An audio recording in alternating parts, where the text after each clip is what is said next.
So today's topic is going to be really interesting. It is egoism. Egoism, a common fault of mankind. Now, for knowing ego, we need to understand what is personality. So let me ask you, what is personality? Look, answer is really simple. Personality refers to relatively enduring qualities that make one person different from other across different situations, that characterize our behavior patterns over a long period of time.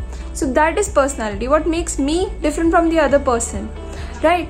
Now, there are certain approaches on which personality is divided so that we can know how one person is different from others. So one of that approach is psychodynamic approach.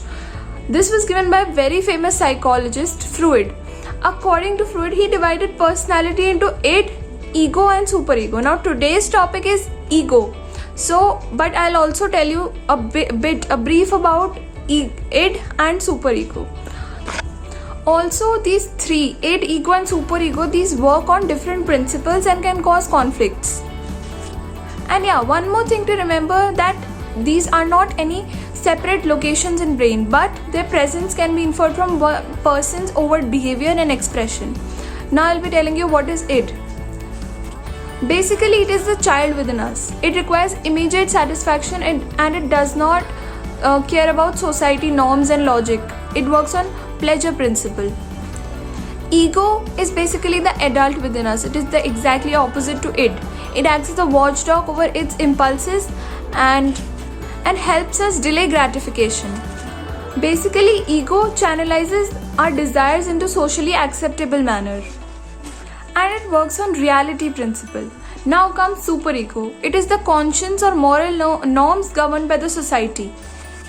It is the internalized inner voice which cautions the person to remain on right track. It evaluates our behavior, and if we are wrong, we suffer from guilt due to superego. Like, all of us have these three entities. These are not any separate things. All of us have these three, but their relative strength determines and decides our personality. Now I'll ask you some questions. Have you ever met people who could only be described as self-centered, boastful, conceited or vain? And what makes them so egoistical? Now, have you ever been insulted? If so, did you feel angry? Or if you did, why? Is it because of pride? Isn't it because you're conceited? You see, there are only two types of egoists. One who admit it and the rest of us. Yes, we all are egoistical to a degree, and I don't say that it is a very negative aspect. It is good at some point. It is self-respect also. Now, that's just another way of saying we all are insecure to a degree. Why else would we get upset? Like, I'll give you an example.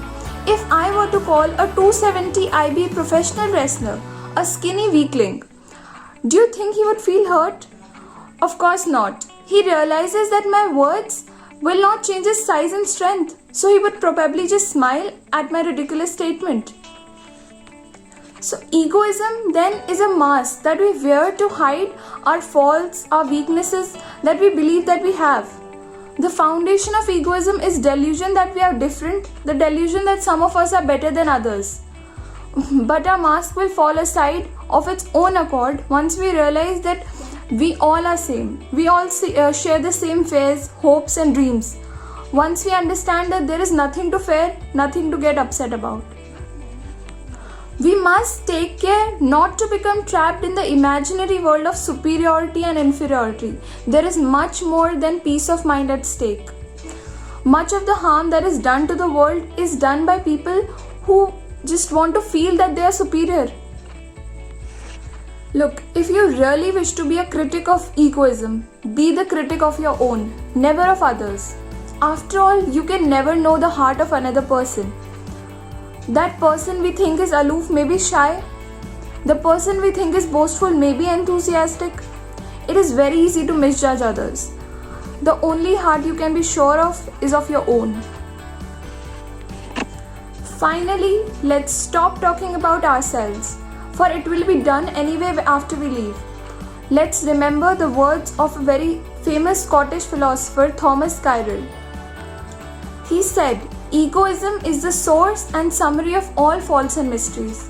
So I would just say, please give up your ego to a bit, for it can strain relationships to such an extent that it will be difficult to mend.